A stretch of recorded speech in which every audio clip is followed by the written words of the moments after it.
అప్పుల బాధలు వెంటాడుతున్నాయా? అయితే 6 JVR వారి జాతిరత్నాలు ధరించండి. వీళ్ళంతా బురద జల్లుతూ వీళ్ళందరూ అనే మాటలు ఏమిటి? వీళ్ళది గంజాయి బ్యాచ్ అట, వీళ్ళు రౌడీ షీటర్లట అని రకరకాలుగా వీళ్ళ కుటుంబాన్ని పరువును తీస్తూ వీళ్ళందరూ మాట్లాడుతూ ఉన్నారు. నేను అడుగుతా ఉన్నాను, కేసులు ఎవరి మీదైనా కానీ కేసులు ఉండొచ్చు. గతంలో ఎవడైనా కూడా గిట్టిన వారు కేసులు పెడతా ఉంటారు. కేసులు ఎవరి మీదైనా ఉండొచ్చు. కానీ ఆ కేసులు ఉన్నప్పుడు ఆ కేసులు తేల్చాల్సింది కోర్టులు. మీరు పలాని నేరం చేశారని మీరు చెప్పచ్చు, చేయలేదు అని చెప్పి వాళ్ళు చెబుతారు. తేల్చాల్సింది కోర్టులు. మరి అలాంటి కోర్టులకు ఇవ్వాల్సిన అధికారం పోలీసులే తీసుకోవడం ధర్మమేనా అని అడుగుతా ఉన్నా. అంటే పోలీసులే అబాండాలు వేస్తారు, పోలీసులే జడ్జిమెంట్లు కూడా ఇస్తారు. మరి ఇలా చేయగలిగే నైతికత పోలీసులకు ఉందా అని అడుగుతా ఉన్నా. ఇలా చేయడం ధర్మమేనా అని అడుగుతా ఉన్నా. చంద్రబాబు నాయుడు గారి మీద ఇదే పోలీసులు చెప్పే లాజిక్కే, ఇదే సోషల్ మీడియాలో తెలుగుదేశం పార్టీకి సంబంధించిన వాళ్ళు దొంగ పోస్టులు పెడతా ఉన్న తీరునైతేనేమి, ఇదే ఈనాడు, ఆంధ్రజ్యోతి, TV5 లాంటి మీడియాలు ఎల్లో మీడియాలు నడుపుతా ఉన్న కథనాలు అయితేనేమి, వీళ్ళ మీద కేసులున్నాయని నేను అడుగుతా ఉన్నా. ఇదే చంద్రబాబు నాయుడు మీద 24 కేసులున్నాయి. మరి చంద్రబాబు నాయుడు మీద 24 కేసులున్నాయని చెప్పి చంద్రబాబు నాయుడు గారిని నడు రోడ్డు మీదకి తీసుకొని వచ్చి తన్నడం ధర్మమే అవుతుందా అని అడుగుతా ఉన్నా. చంద్రబాబు నాయుడు మీద కూడా 24 కేసులున్నాయి. ఆయనను కూడా రోడ్డు మీదకి తీసుకొని వచ్చి తంతే ధర్మమేనాది? ఇదే పోలీసులను అడుగుతా ఉన్నా. కేసులు ఉన్నాయి కదా అని చెప్పి, పాత కేసులు ఏదో ఉన్నాయని చెప్పి నువ్వు చేసిన పనికి జస్టిఫైబుల్ కారణం కాదది. కేసులు ఉంటే ఆ కేసులు తేల్చాల్సింది కోర్టులు. మీరు ఆరోపణ చేస్తారు, అది న్యాయం కాదు అని చెప్పి వాళ్ళ అవతల కోర్టుల్లో ఆర్గ్యూ చేస్తారు. జడ్జి కేసు వింటాడు, జడ్జి తీర్పునిస్తాడు. అంతేకాని పోలీసులు ఇలా కేసులు గతంలో ఉన్నాయి కదా అని చెప్పి తీసుకొని వచ్చి నడి రోడ్డు మీద వాళ్ళను నిల్చోబెట్టి వాళ్ళ కుటుంబ పరువును తీస్తూ వాళ్ళను షేమింగ్ చేసే కార్యక్రమం పోలీసులకు లేనే లేదు.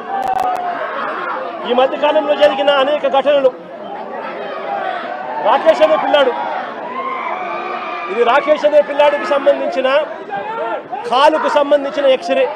అంటే నా పక్కనున్న పాప వాళ్ళ అన్న, నా పక్కనున్న పాప ఇంజనీర్, వాళ్ళ అన్న రాకేష్ పాలిటెక్నిక్ మెకానికల్. ఆ పిల్లాడికి సంబంధించిన కాలుకు సంబంధించిన ఎక్స్రే. ఇలా కాలు ఇరిగిపోయింది, లోపల రాడ్ ఉంది, రాడ్ పెట్టి ఆ రాడ్కు కాలును ముడేసి డాక్టర్లు ఈ మాదిరిగా ఉన్న పరిస్థితిని చూస్తే పోలీసులు ఆ కాలు మీద కాలు పెట్టి నడి రోడ్డు మీద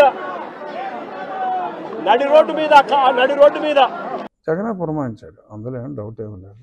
ఇది ఇండైరెక్ట్గా నాకు ఏదో మూల లింక్ అయిన సబ్జెక్ట్ కాబట్టి ఉపసభాపతి స్థానంలో ఉన్నప్పటికీ నేను మాట్లాడవలసిన పరిస్థితి.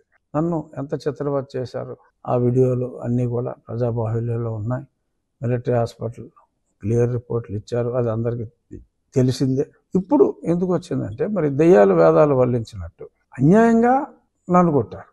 ఇప్పుడు దారుణమైన గంజాయి బ్యాచ్ని మరి కొడితే పోలీసులు వాళ్ళ మీద హత్యా ప్రయత్నం చేసిన వాళ్ళు, పైగా తగుదనమ్మా అంటూ పరామర్శకు వెళ్ళటం, లా అండ్ ఆర్డర్ని ప్రొటెక్ట్ చేయవలసిన బాధ్యత ప్రజాప్రతినిధులది. జగన్మోహన్ రెడ్డి ఇప్పుడు ముఖ్యమంత్రి కాకపోవచ్చు, కానీ ఒక ప్రజాప్రతినిధిగా పులివెందుల ప్రజలకి ప్రాతినిధ్యం వహిస్తున్న వ్యక్తి ఇలా గంజాయి చేసే బ్యాచ్కి నోన్ శిక్ష పడి జైలుకి కూడా వెళ్ళి శిక్ష కన్ఫర్మ్ చేసి వచ్చిన బ్యాచ్కి తన మద్దతు తెలియజేయటం, మరి ఇది దిగజారుడు ఓట్ల రాజకీయానికి పరాకాష్ట. సరే, ఈ ప్రయత్నంలో అతను గతంలో వచ్చిన ఆ ఓట్లు కూడా రాని పరిస్థితికి వెళ్తాడు. రాజకీయాల్లో ఆత్మహత్యలే తప్ప హత్యలు ఉండవని చెప్పి సామెతలు ఊరికే రాలేదు. ఇటువంటి వాళ్ళని చూసే వచ్చినట్టుంది తెలుగుదేశం పార్టీకి. అన్ని రాజకీయ పార్టీలకి ఒక్క యువజన శ్రామిక రైతు కాంగ్రెస్ పార్టీకి తప్ప ఈ రోజు ఎంతో సుదినం.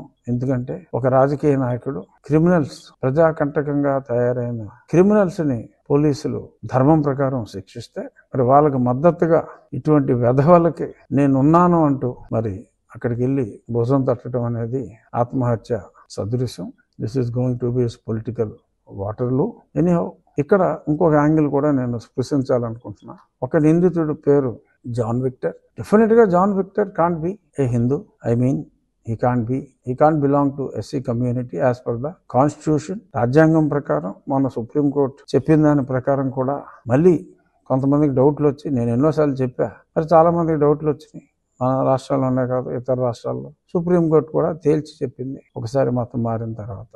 మరి జాన్ విక్టర్ డెఫినెట్ గా వెరిఫై చేస్తే తను BCCA అవుతాడు, మరి దళితుడు అని చెప్పి మళ్ళీ రెచ్చగొట్టడం, ఇవన్నీ కూడా దిగజారుడు రాజకీయాలకి పరాకాష్ట.